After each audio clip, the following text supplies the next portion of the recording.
All right, it's 7 o'clock, and I will call the meeting to order. First up is roll call. If you would call the roll.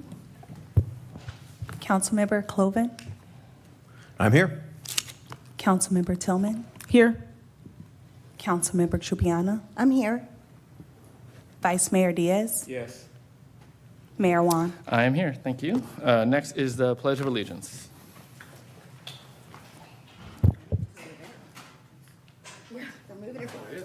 Why'd they do it? I pledge allegiance to the flag of the United States of America and to the republic for which it stands, one nation, under God, indivisible, with liberty and justice for all. All right, next is public comment on non-agenda items. If anyone has a comment on anything that's not on the agenda, now is the time. We have one speaker card, Mayor. Jim Killeron.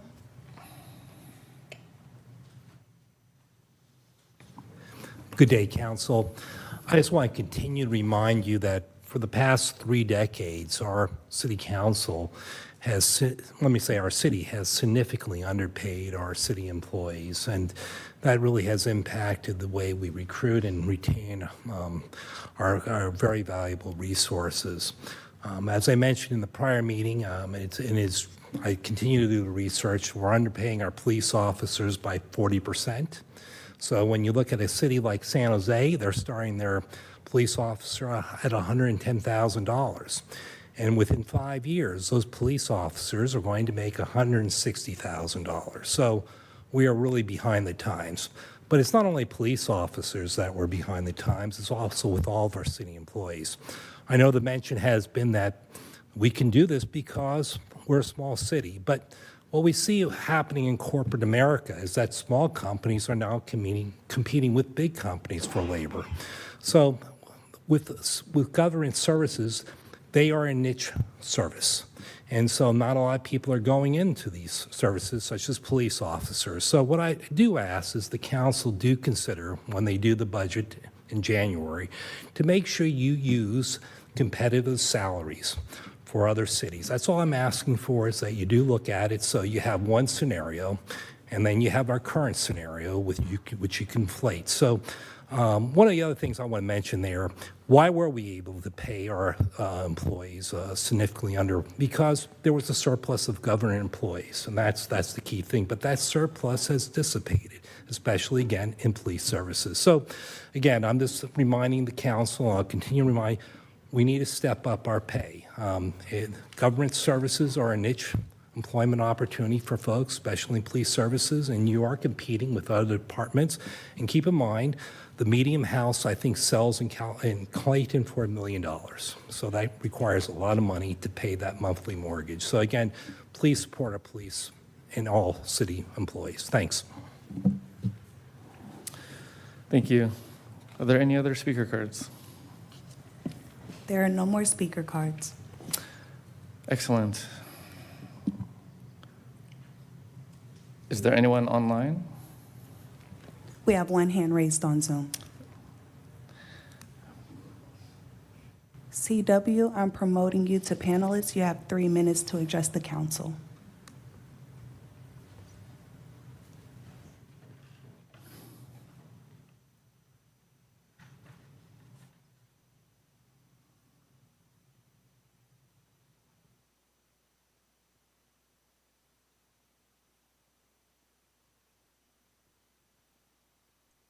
Good evening, everyone. Can you hear me? Yes, please go ahead. Okay, thank you. Good evening, council and staff. I'm C.W. Wolf, president of the CBCA. And this past Saturday, December 2nd, the CBCA partnered with the city of Clayton to present our annual Holidays in the Grove and tree lighting celebration. And Claytonians filled the Grove to watch the CVCHS marching band play, the Mount Diablo Elementary School's second grade chorus sing, and Santa and Mrs. Claus light Clayton's official Christmas tree. Many thanks to the CBCA Holidays chairperson, Debbie Bruno, her committee, the volunteers, the city maintenance crew, and the Clayton Police Department for all their work and support of this traditional Clayton event. It's always a great way to kick off the season, and the CBCA wishes everyone the happiest of holidays. Thank you much. Thank you. Seeing no other comments, then I will close public comment and move on to item 4, the consent calendar. Does anyone have anything that they'd like to pull from consent? I just have one, and that's item 4C. Okay. Is And- any other items to pull? Okay. Well, let's discuss 4C now, and then we can move forward. The only question I was going to ask is if the council also wanted to add the Tuesday after Labor Day, which is September 3rd, I think, in the packet. I know we did it for 4th of July because some people leave town, but we usually do the Tuesday after a Monday holiday. We do as well. So just something to entertain tonight. Let's look at the calendar real quick. There it is. Yeah, I'm fine with that. And I'm assuming that November 5th is because it's Election Day. Is that correct? Yeah, okay. That was my guess. Yeah, yeah. I'm okay with that. I'm good with that.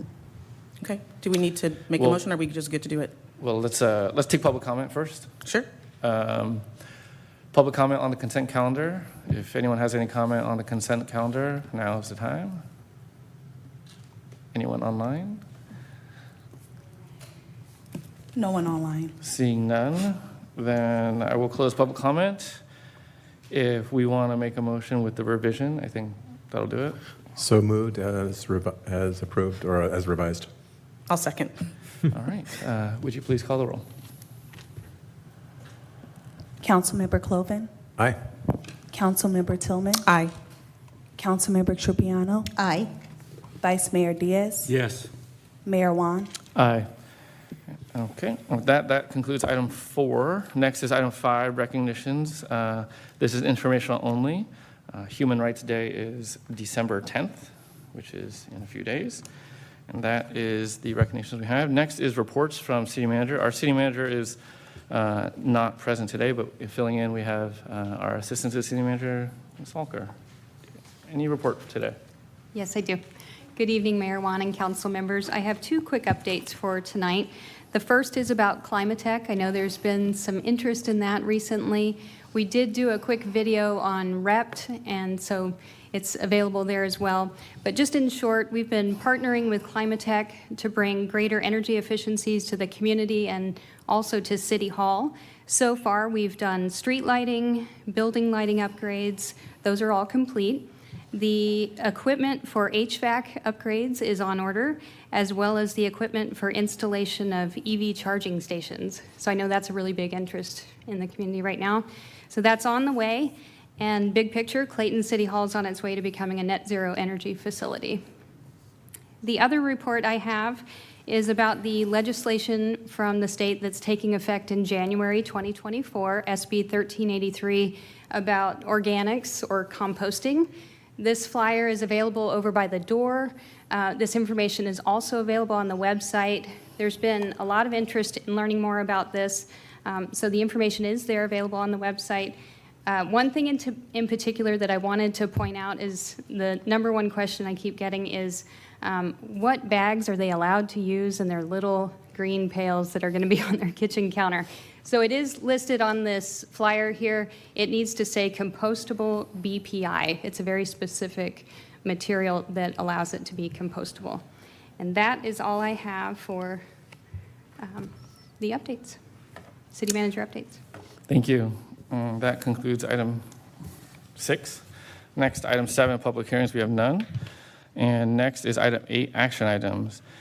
First is the nomination and election of a mayor and vice mayor. Within the agenda packet, I believe the protocols that we have here are laid out. And so this is a nomination process that isn't, or that is open to the council and not to the public.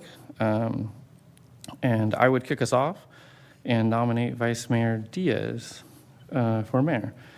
I would entertain any other nominations. Excuse me, Mayor Juan, we do have a speaker card. Sure, we'll take speaker cards after.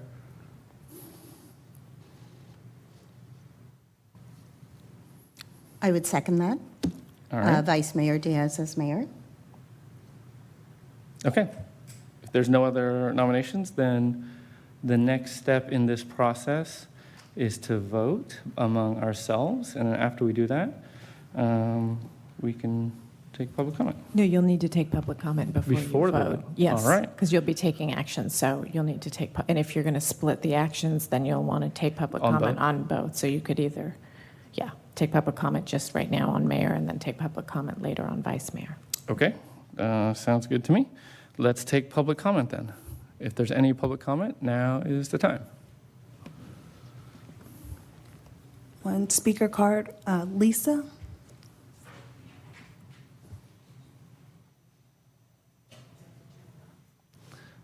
Yes. Good evening, Mayor and council members. My name is Lisa Chow. I'm from Supervisor Ken Carlson's office. The supervisor was unable to be here tonight, but he has asked me to express his appreciation to the mayor and the council for the work you've done this year. Heading into 2024, if there are any ways that we can partner with you or your incoming mayor, please feel free to reach out to us, as the supervisor is always looking for opportunities to partner for the betterment of our shared constituency. Thank you. Thank you. Other speaker cards? Jim. Jim Killerin. I just want to appreciate, send my appreciation to the council this year. I also want to recognize Holly Tillman. I think she would be an excellent candidate for city mayor, but the politics really will not allow her to be considered for mayor this year.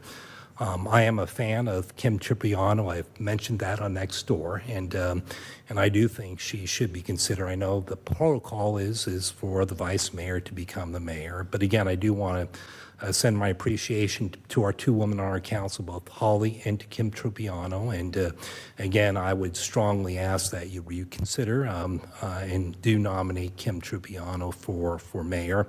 I do have a lot of respect for Jim Diaz. He's been a long member of our council, and he has served our city well. I did have a little dispute with him earlier in the year dealing with the pot dispensary issue, which he was for, and I'm strongly against, because if you look at Martinez, that was, you can see the impact that it had to the city and also to the police department. But I believe that is a gone issue.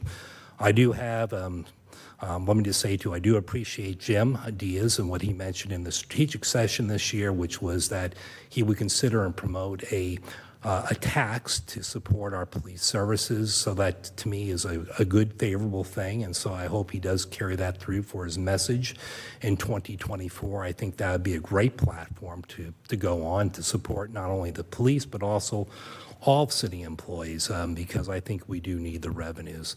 So again, congratulations to a good year by the council, and again to what appears to be Jim being nominated as our next mayor. Thanks. Thank you. Next speaker card? We have another speaker, Scott Dinslow.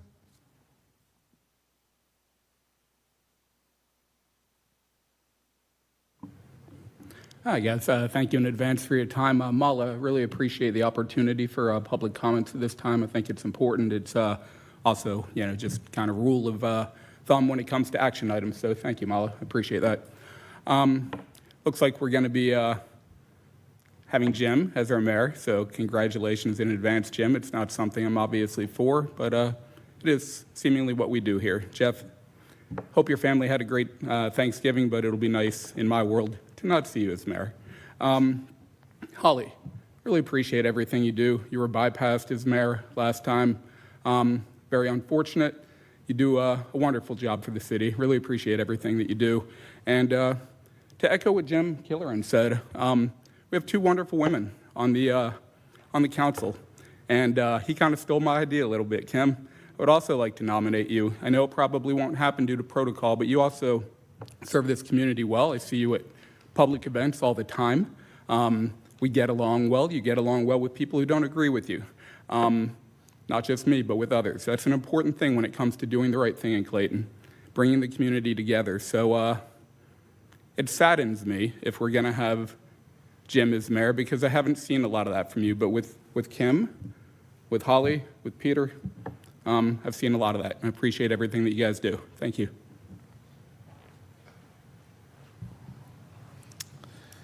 Next speaker card. We have one hand raised on Zoom. Ed Miller, I'm going to unmute your mic. You have 3 minutes to address the council.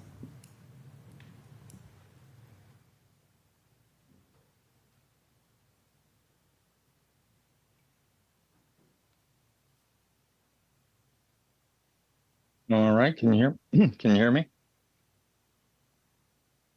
Oops, 3, 2, 1. All right, can you hear me now?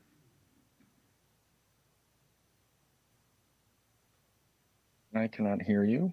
Can you hear me now?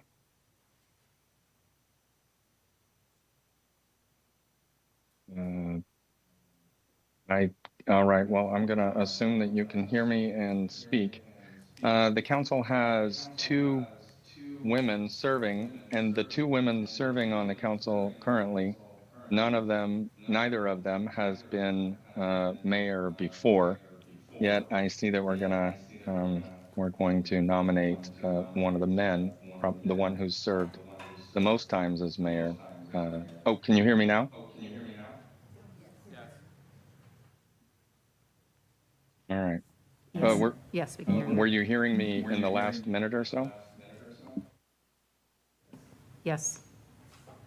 Okay. All right. Very good. Then I'll continue and I'll be done rather quickly. Anyway, I'm disappointed to see that neither of the women who have served the council with somewhat distinction are going to be nominated in this process for the mayorship, and especially Ms. Tillman, who will be passing out of the end of her term after this.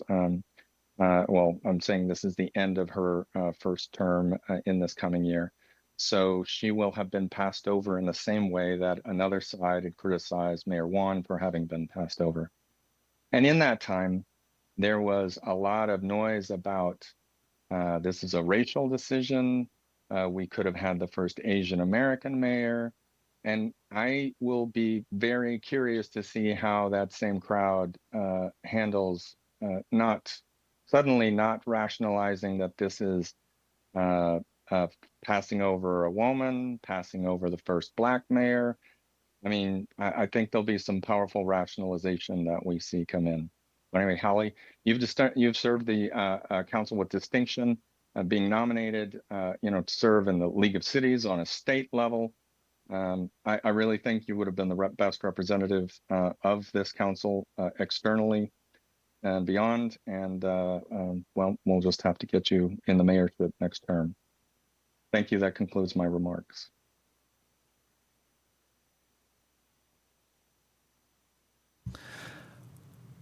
Are there any other speakers?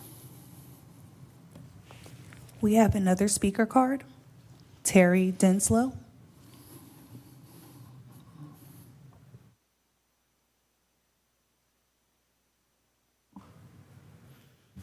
Okay, thank you. I'll be brief. There's enough mudslinging going on, and I've had my share of it in the past, so I'll just say this.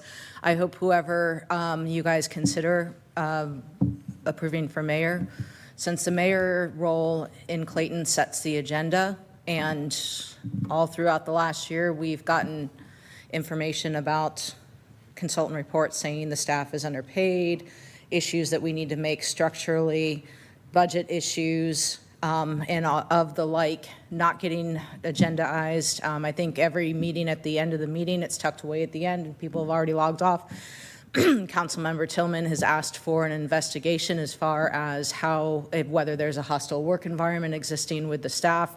That's continued to not be agendaized. So I just ask the council, whoever you choose as mayor, please take these concerns that affect all of Clayton serious and set aside your personal agendas, because the ones who are being affected are the citizens of Clayton while these issues are continuing to go not agendaized and not addressed. Thank you for your consideration.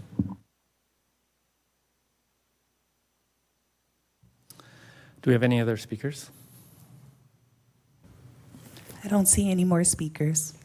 All right, then I will close public comment. And next is let me pull up the right process here. So we had one nomination and no others, so we can call a vote. I'll try to read it here, just make sure I get this right. All right, so do we call a vote with our clerk? All right. We have one, the only nomination we have is for Vice Mayor Diaz, so if you would call the vote, that'd be great. Councilmember Cloven? Before I vote, I think I owe the community an explanation. Last year, I did not vote for Councilmember Diaz for Vice Mayor. It wasn't about retribution, it was about good governance. I've had two very negative encounters with Councilmember Diaz. Both of them he requested, both were in my backyard and my house, and both came with very specific demands of me relative to the city council rotation. The first encounter was 4 hours before I was sworn in as mayor, where he asked me to vote for then Vice Mayor Juan to be mayor. That changed my trajectory and how I voted that night. The second encounter with Vice Mayor Diaz was again at my house, in my backyard, where he threatened me with retribution at the 6-month mark of my serving as mayor if I didn't step down as mayor and hand the gavel to then Councilmember Juan to finish his term in 2022 as mayor. This shows me how he believes our city governance should go. And I believe our city deserves better. We just deserve better. This is not the type of governance that I want and the community deserves.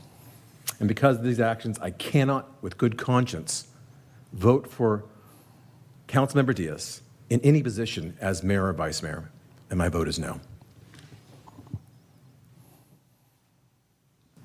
Councilmember Tillman?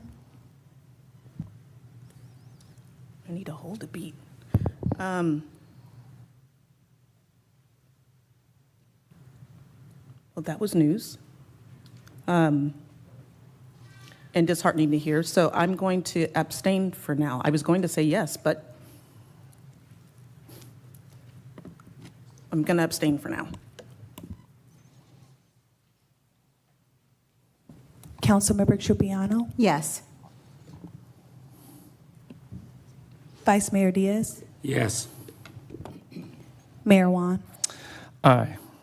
And with that, that concludes the nomination selection of mayor. I will pass the gavel over to our new mayor, Mayor Diaz.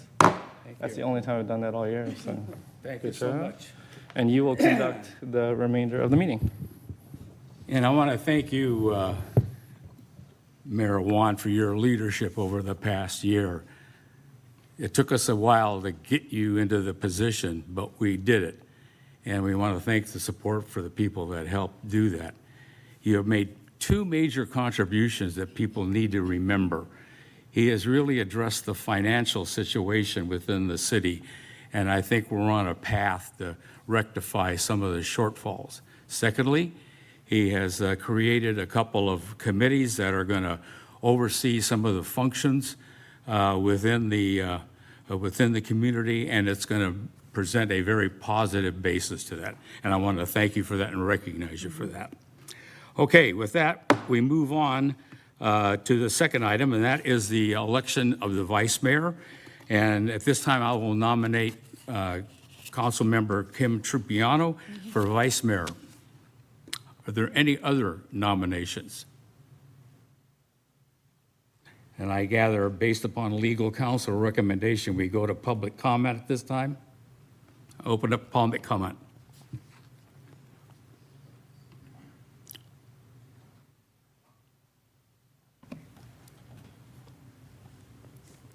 Ed Hartley,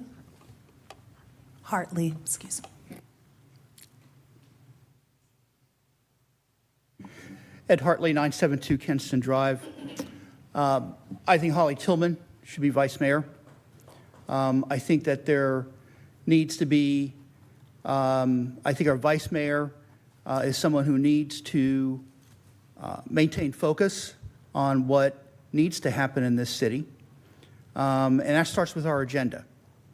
If you look at our agenda items this year and the time spent on them, this council spent more time debating and discussing raising fees to such an extent that nobody will rent a picnic table now in this town, raising fees so that other groups can raise money to support this community, and at the latest, more time spent on what is a city-sponsored event and who is going to oversee them.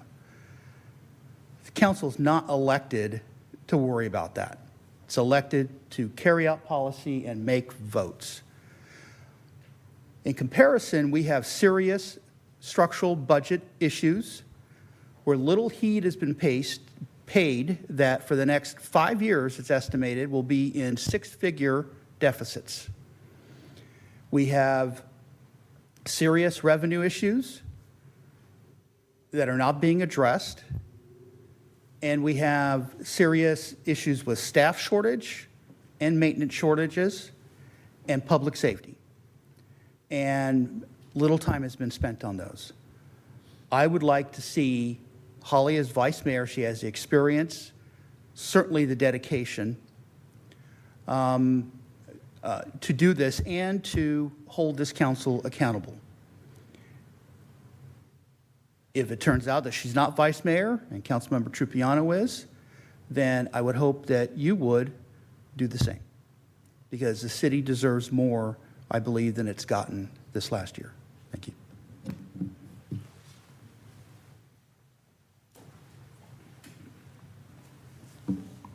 Scott Denslow.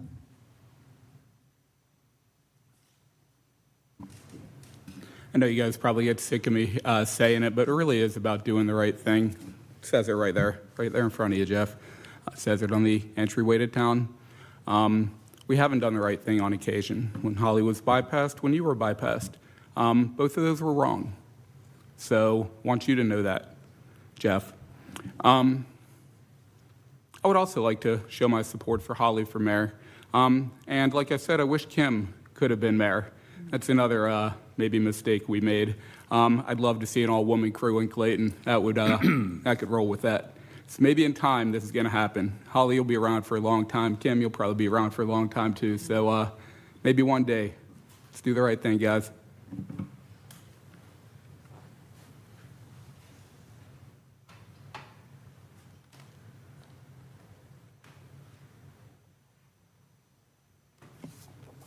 Keith Hayden.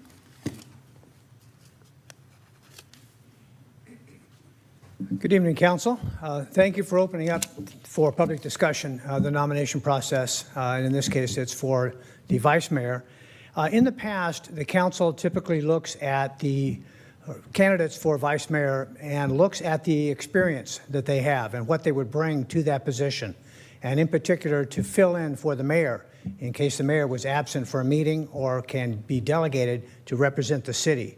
So I think the first obligation when looking at candidates for that position is look to see who has served with distinction and has represented the city well and has more experience to be able to fill in for the mayor, because that's the primary role, to run the meetings and to represent the city well.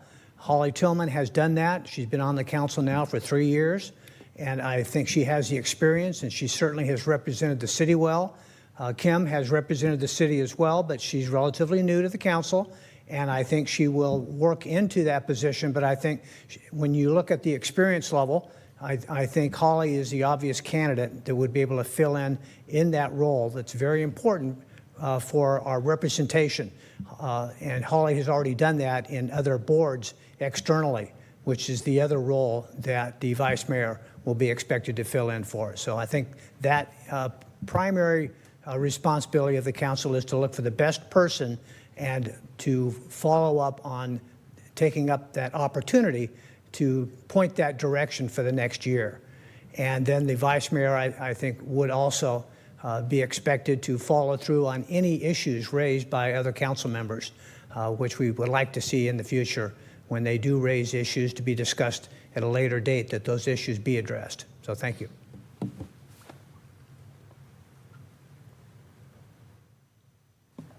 Any others?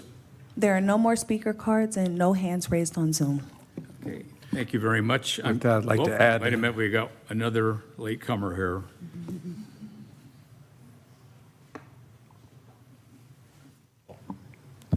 Buenas noches, ciudad de Clayton. Alcalde Díaz, felicidades. Por segunda vez, esta ciudad tiene un alcalde latino. You need translation, folks? I congratulated him for becoming the mayor of Clayton, and for the second time, Clayton has a Latino mayor. You know, with all the accusations of racism that I've heard for the past several years, considering that we, the Latino community, are 11%, and he's the second Latino council member elected. I've got an Asian American and African American. I listened to some stuff tonight. It's fascinating. A former colleague of mine called in. It's the woman issue now because the race issue you can't play. He's the one who accused on social media the vice mayor or the mayor and a former Latino council member of giving and taking bribes to set up the so-called pot dispensary. One of my other former colleagues, I've shared these comments with the two of you. What he had to say about myself and Jim Diaz is that we were wannabe whites who just discovered we're Latinos. I speak pretty goddamn good Spanish for a wannabe white, don't I? Now, the situation that some of you find yourselves in, supporters of Holly Tillman, and let me make this straight, I would love to see an African American as well too, but we are here for one reason and one reason alone, and it's this gentleman right here, who did the same thing to me when I was on the Planning Commission with my other colleague right over there. What was it? The dumb Mexican couldn't chew gum and run a campaign at the same time.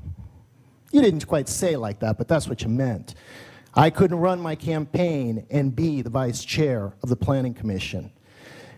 I have your text message, Councilmember Cloven, from that night. I love the story you just used to throw the mayor under the bus. That's not what's in your text message. I will make sure it finds its way into the city records. You said that the reason you passed over Vice Mayor Juan was because of how people campaigned on my behalf. That's English for you didn't like that he supported my candidacy. So when you're going to make up a story like that and people have evidence to the contrary, you need to be careful. I used to trust you. I looked up to you when you were on the Planning Commission. You and I don't even speak anymore. We are here. Your friend is paying for your decision. You are vindictive. You wanted to be vindictive with the vice mayor. You have caused more division alone with that decision than anything any of us could have done. I listened to your speech on September 11th. You crave unity. You don't do anything to unify us. Thank you. Felicidades, alcalde. Are there any more speaker cards or anybody online? There are no more speaker cards and, a hand just raised on Zoom. Okay. Roy Correa, I'm going to unmute your mic. You have 3 minutes to address the council.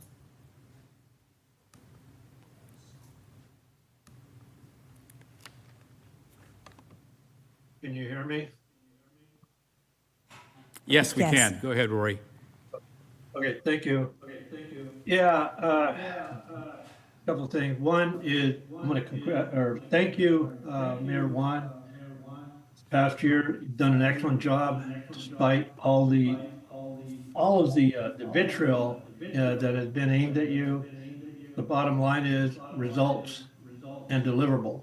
And you've delivered on the budget, on financials. You have a grasp of it. You're a CPA. You know this. You know budgeting. You know financials. And I thank you that you had the position as mayor, and you made significant attempts to bring people together, and I really respect that. Number two is that time in office is not experience. Time in office does not give you academics. Time in office does not give you business experience. Time in office does not give you leadership skills, and being able to bring together an organization, large or small, and I'm keen with that. Now, so all this, comment about, time in office. Well, no, it's about qualifications and professionalism and bringing a group, a town together.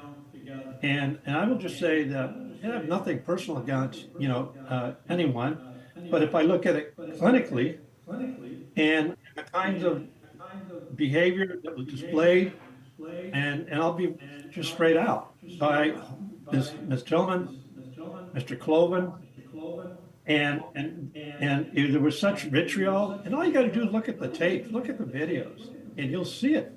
These snippy remarks that were not of any value whatsoever. They don't provide any value, but disharmony. And so. And then Mr. Trupiano, budding leadership. She has a heck of a lot of business experience. It's evident. We see it. She displays it. She has, she's a team builder, as Mr. Wan. But Mr. Wan did an excellent job. All right. And Mr. Diaz now, we've seen him over time. He has business experience. He has professional experience. And I can't say that. I don't see evidence of that, to be honest, with Ms. Tillman and Mr. Cloven. You heard the opening remark by Mr. Cloven a few seconds ago. What was all that about? Talk about diatribe. Anyway, I'll stop there. Thank you, Mayor Wan, and thank you, Majority Council. You guys did a heck of a job, and we're kicking the can like previous administrations. Thank you. Thank you. Any other cards or any? I don't see anybody else online. We have a speaker card. Terry Denslow.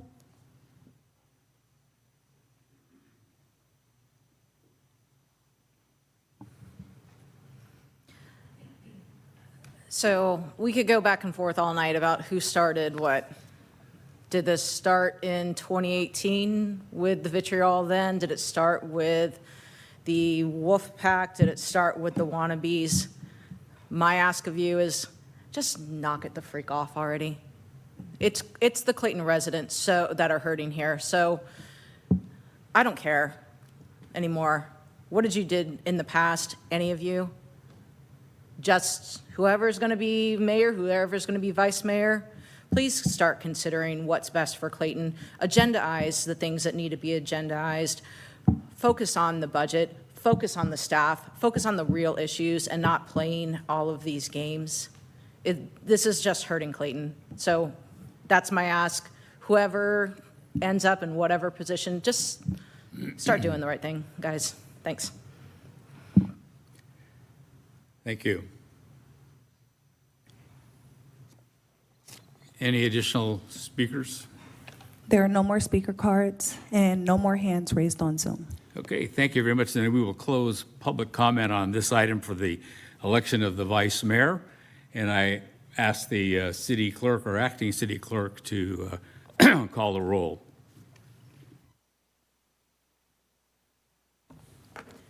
Councilmember Cloven? Aye. Councilmember Tillman? Aye. Councilmember Trupiano? Aye. Vice Mayor Wan? No. Councilmember Wan, sorry. Aye. It's going to be a little bit confusing in the transition here. Mayor Diaz? Yes. And that's it. Congratulations. Thank you. Congratulations. And you're a welcome addition. And I just want to say, having worked with her very closely on a committee that brought success to the concerts, she brings a wealth of experience on how to affect things and bring about change. And I really look forward to her in this new leadership role. Would you like to make any comment?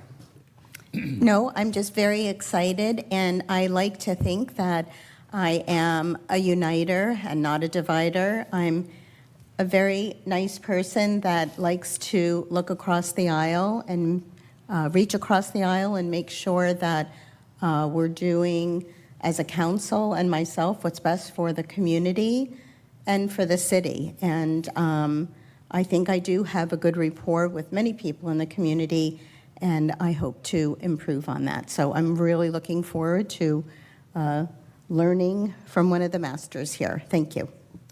Thank you, Vice Mayor. Okay, that concludes item 8A. We now move on to the second item under action items, and that is 8B, where we're going to discuss the approval of a standby compensation and policy for maintenance workers. And it's going to be up to our executive assistant to the city manager and HR manager. Thank you. Good evening again, council members. Congratulations, Mayor Diaz and let's start that over again. Let's get it to where it's coming out easily. Congratulations, Mayor Diaz and Vice Mayor Trupiano. So tonight I'm here to talk to you about the standby compensation policy and just standby compensation in general for maintenance workers. The recommendation from staff is for the approval of the standby compensation policy and compensation commonly known as standby pay. And this is for non-exempt maintenance workers as a means to ensure availability of staff to respond to after-hours emergencies in a timely manner. Before I continue, there is one correction in the staff report. So if I could direct you to the second page, the last bullet point in my list, that should actually be removed. I think there was a versioning issue, and thank you, Vice Mayor Trupiano, for calling that out for me earlier today. So I appreciate that. So one thing I wanted to make clear is that it is a standard business practice within municipalities to have a standby policy. Typically, public safety has their own standby policy, and that's currently in the MOU for our staff. But the matter that I'm talking about with you tonight is concerning maintenance workers. So like I said, it is a standard business practice. Currently, in the city of Clayton, there is not a standard protocol. It's been very casual. When we have the 2 to 3 after-hours issues that typically happen in the course of a week, the common practice could be someone calling police. If they happen to know our superintendent's cell number, sometimes he is called directly. My phone rings, my email, city clerk inbox, city mayor inbox, the front desk. These calls and requests come in a myriad of ways between email and phone calls.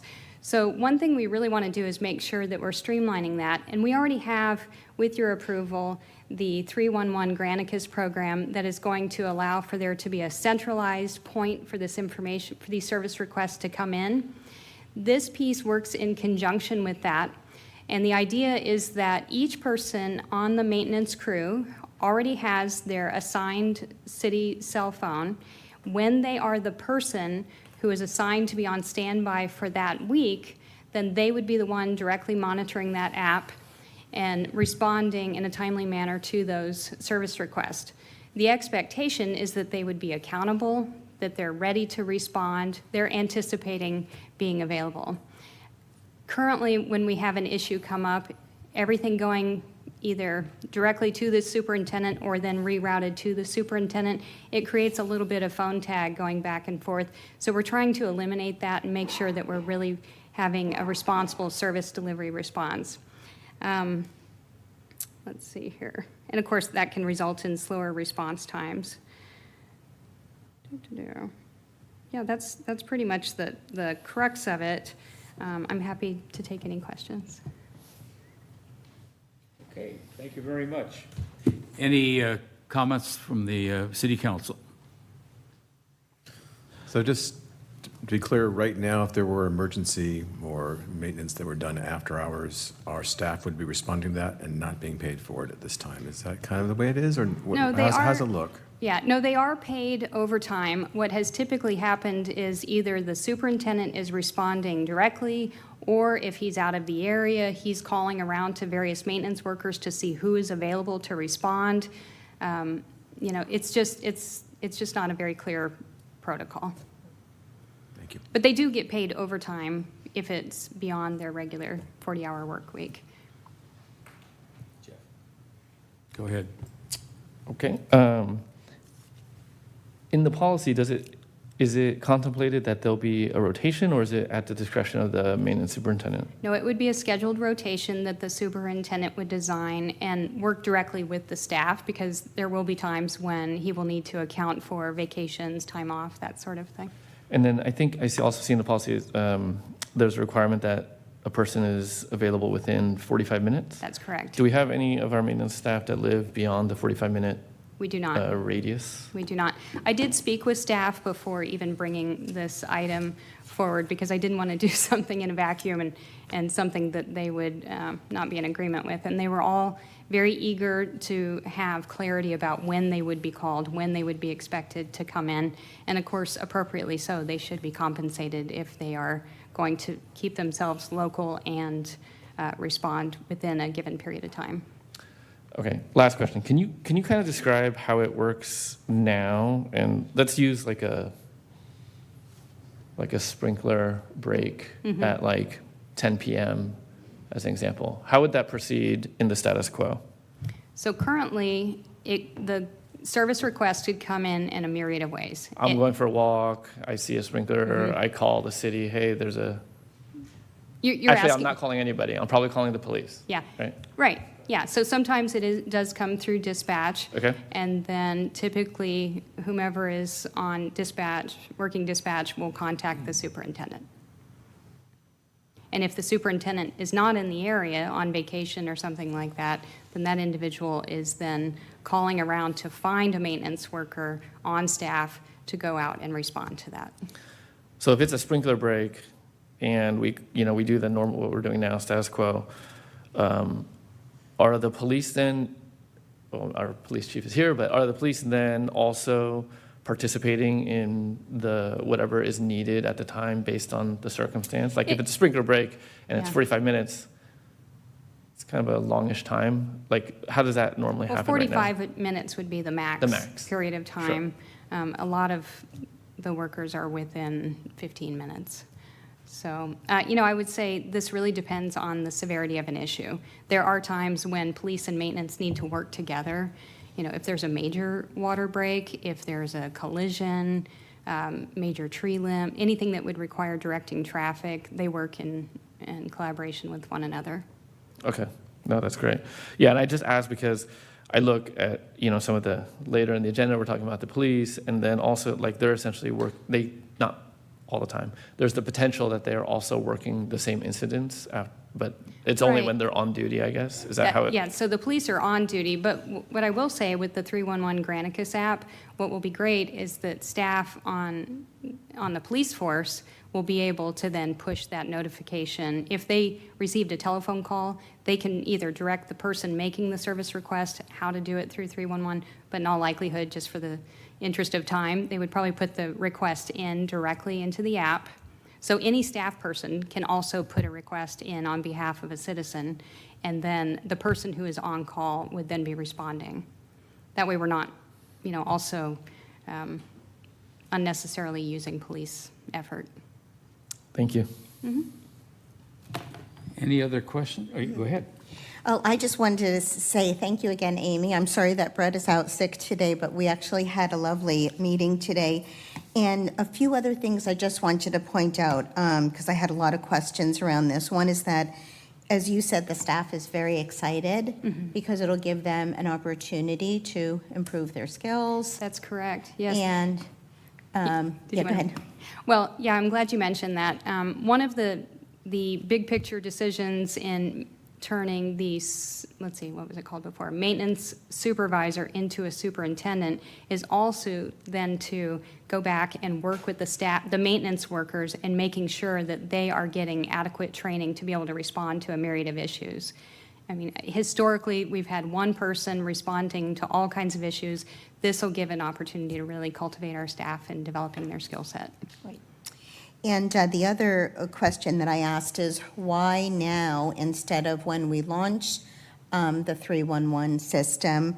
But you explained to me that it would be nice to have the protocol in place first, work out the kinks, get a routine going before we launch. Yeah, definitely. We want to make sure that this is in place solidly and then get the maintenance workers accustomed to being on call, of course, it would still be by phone call initially. They will also be able to help facilitate the beta testing of the 311 program, because then they will have already gotten used to coming out and responding to service requests and closing the loop on those service requests, which ultimately lends to better data tracking in the future.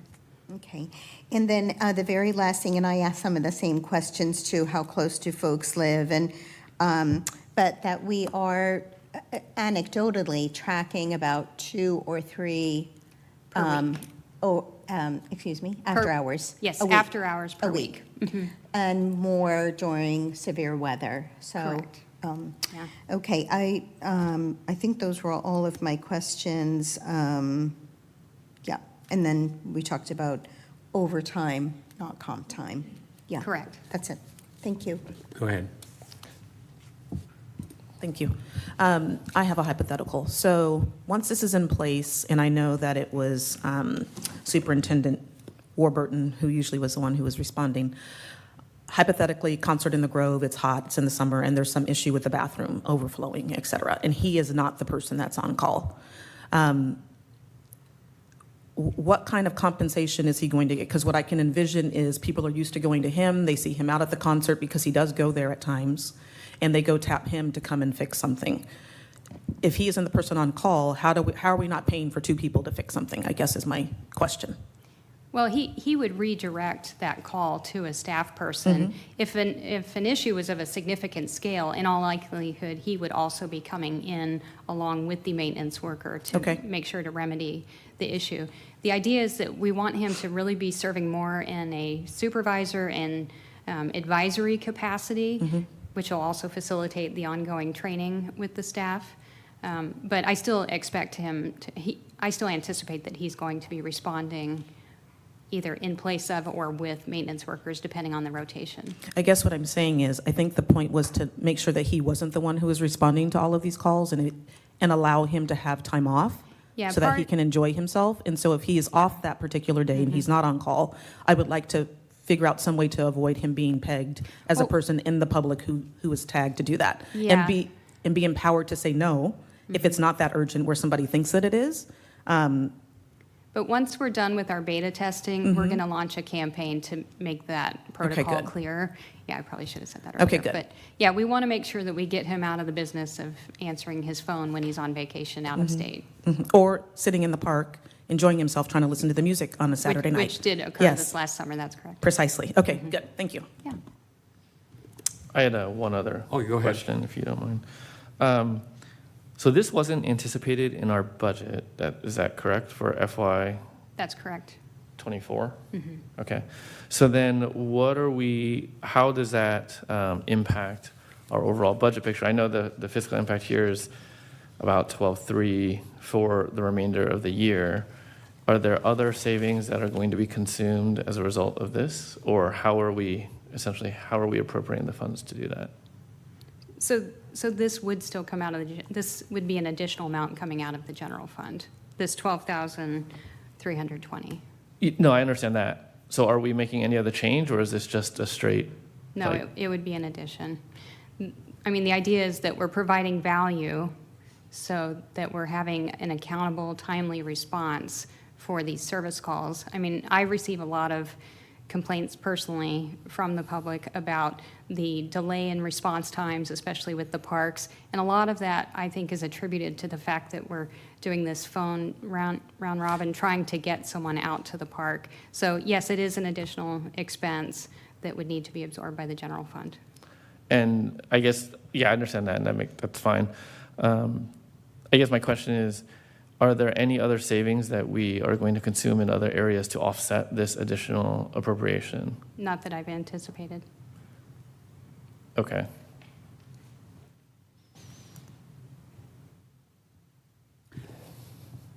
I've got a couple of just basic questions, but I want to ask first. So the maintenance superintendent is going to be assigning the people to be on call. That's correct. And when they are on call, they get this extra compensation for the entire week, which at $440 or so per week, that is $22,800 a year. Correct. When we approved the promotion of the maintenance supervisor to superintendent, I believe, and you can correct me if I'm wrong, we were told that we were going to get a savings of around $10,000 to $11,000 a year.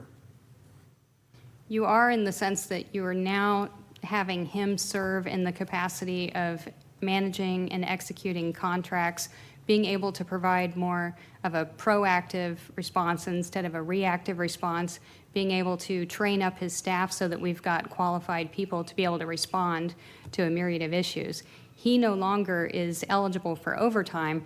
However, Right. even as an exempt employee, in all likelihood, he will be working more than 40 hours, as many of us who are exempt from overtime. Yeah, because where I'm headed with this, it appears to me, and maybe I'm wrong, but it appears that we're going to have an outgo of over $11,000 because we're saving $11,000 for having him be the maintenance superintendent, yet we're going to institute another program that layers on almost $23,000 a year. When you subtract the savings we were told we were going to get for making him the superintendent, we now have an excess expenditure over $10,000 again to $11,000. Unless I'm missing something. Well, I wouldn't see it that way because his responsibilities have significantly increased in the scope of his job. I mean, his job has changed to where he has a lot more higher level executive responsibility than previously when he was not exempt from overtime and responding to these emergencies. Plus, his overtime rate is a much higher rate than these service workers, maintenance workers, who are making between $25 and $30 an hour. Okay, well, I'll accept the answer at this point. And hopefully our budget committee, or however we want to call them, take a close look at this and making sure that overall we're not spending more than we were prior to that. And that concludes my comments, and now I'll open it up for public comment on this item. Anybody have a card on file?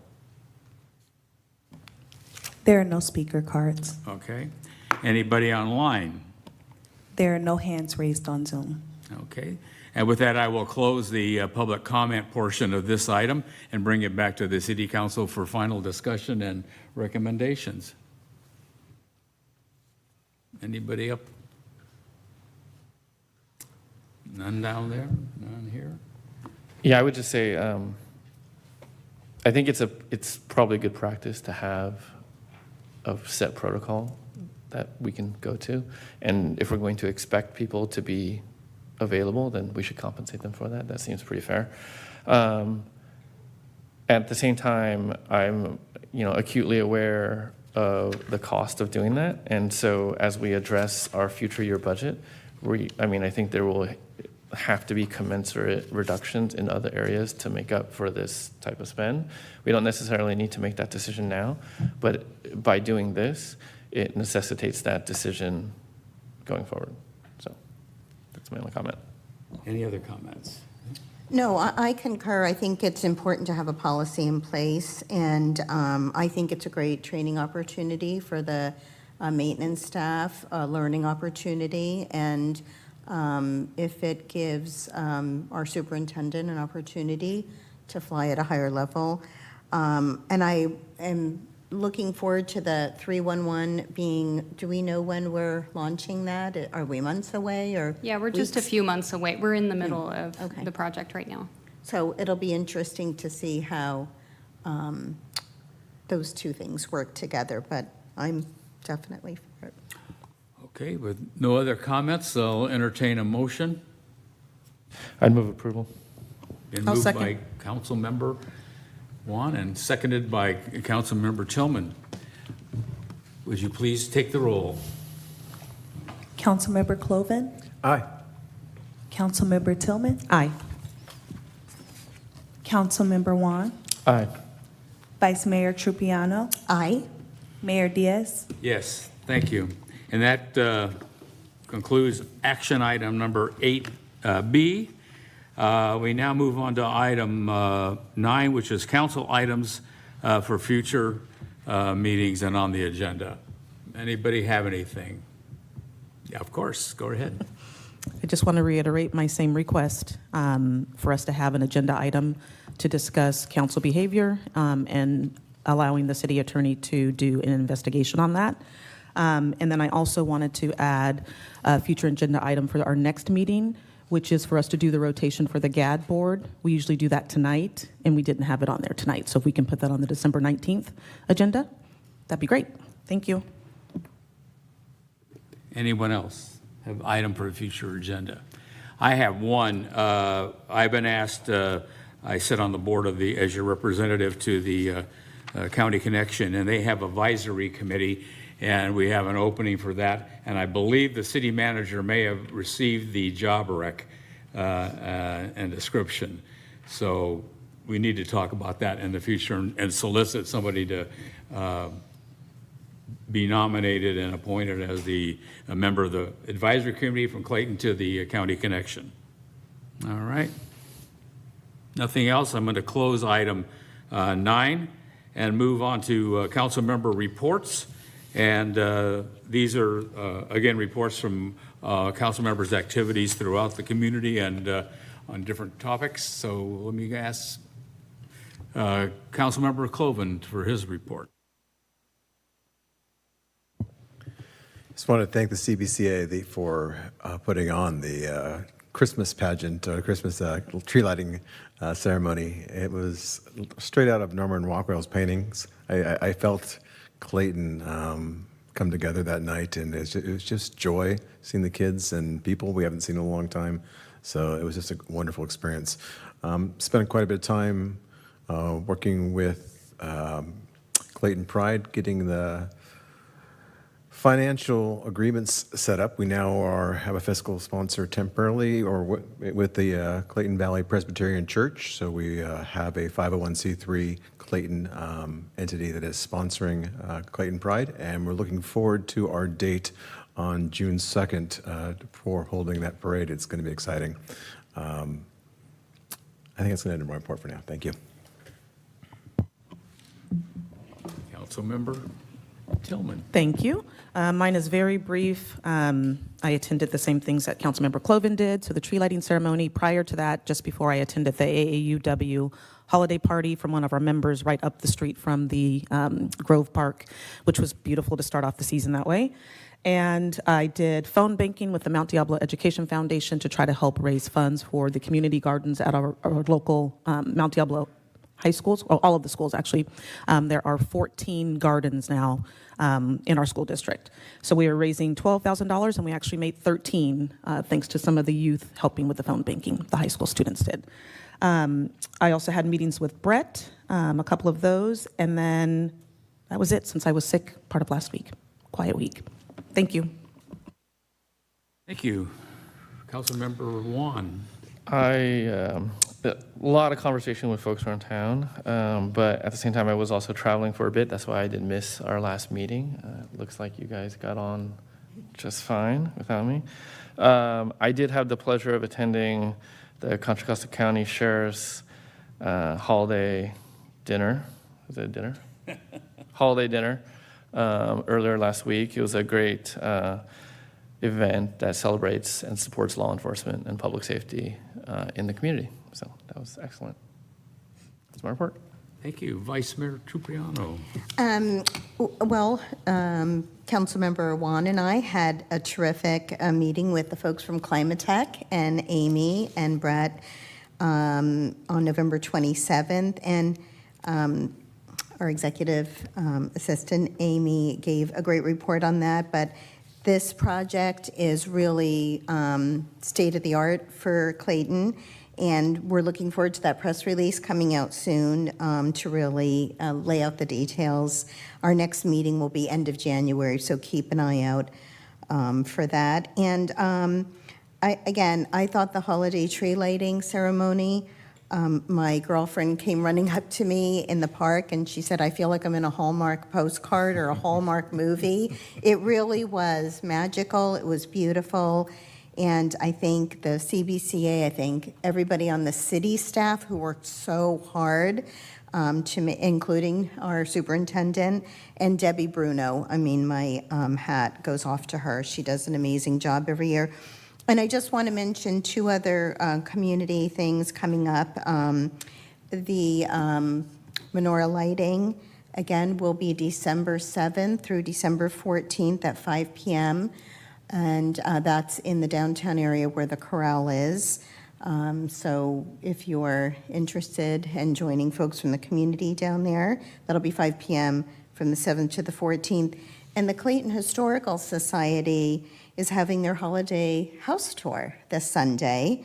I'll be going with a friend of mine. It's from 11 to 5 p.m., 11 a.m. to 5 p.m. Tickets are $35 now, and I think 40 day of the event. So, and it's always wonderful. They do a great job every year. So that's it. Thank you. Great, thank you very much. My report is I've had one meeting with the city manager prior to him becoming ill, so we got that done. I hope everybody had a great Thanksgiving. My family did a wonderful event. On the 1st of December, as appointee by the Contra Costa County mayors, I attended the East Bay Regional Communications System meeting. And just as a reminder, that is a body that oversees the first responder radio systems for Contra Costa County and Alameda County. And the most notable event that took place that our current executive director, Tom McCarthy, is retiring after 30 plus years. And so we authorized the procedure to go out and select and recruit a new executive director, which is going to be, Tom's shoes are going to be very hard to fill. This gentleman is so knowledgeable about radios and all the systems that keep our responders in connection with one another. Back when there was the fire in the Oakland Hills, one of the things that came out of that, when all these other fire departments and their engines came in, they couldn't hook up to the hose or to the fire hydrants because they didn't have the right connection. That does not happen with the radio communications anymore. With this system, we can communicate throughout the region, and it's a real important process. On the 1st also, I attended the Sheriff's Posse event in the evening. I don't know, there was probably 400 people there. And I do want to make one point. There's only 2 cities that show up regularly at these events, Clayton and Danville. And, but it's a wonderful event. It supports the sheriff and all the work that he does. Plus, you get to see an insight into what goes on at the other side of the sheriff's office over and above the policing. On the 2nd, I also attended the tree lighting ceremony, and I want to really commend Debbie Bruno. She did an exceptional job. And the one thing that was really nice at this event, which I thought was extremely well attended, is that we did not have any weather issues. I mean, it drizzled a little bit, and the chief was able to bring in Santa in first-class style.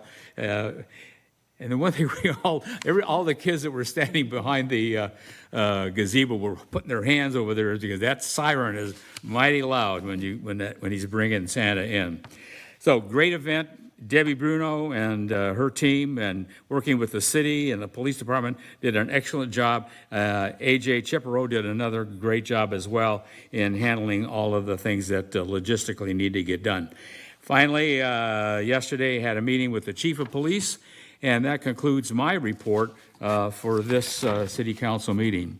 We are now finished with item 10A, and we're going to go into closed session. This is going to be to have a conference with the labor negotiators relative to Government Code Section 54957.6, and that's the negotiations that the city is engaged with in terms of the Police Officers Association.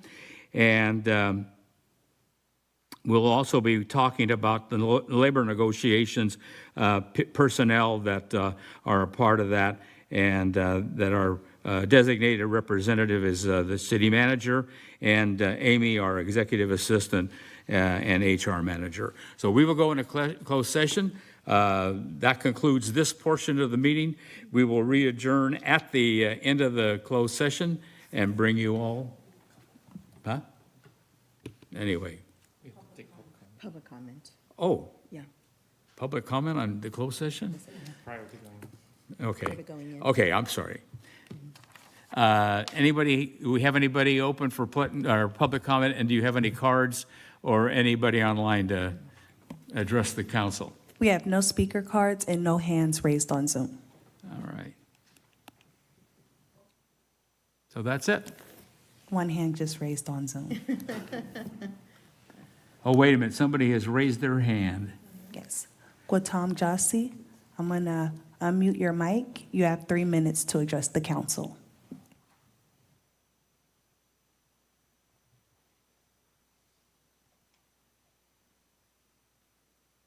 Hello, you can hear me? Yes, we got you loud and clear. Okay, thank you for the opportunity. I just wanted to ask if this is my first time hearing about this closed session, not that that's a comment on any of you or the notifications about it, but I was curious if there's any summary or discussion of what comes out of that meeting for the public's consumption after the fact. That's all. Thank you. Thank you. Any other commenters for public comment on this item? There are no other comments on Zoom. Thank you very much. We will now adjourn into closed session. And thank you all for your attendance. You can come back when this is done and don't have a timer on when that's going to happen, but then we will report out on it. Thank you very much. Mayor Diaz, before we, I just would like to announce that we are going to end the Zoom for those who are watching the meeting on Zoom. If you would like to continue to watch the meeting, please watch the live stream via the city website.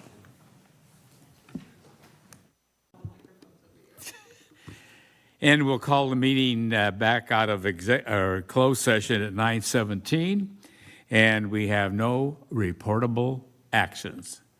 And we will now adjourn until our next meeting of December 19.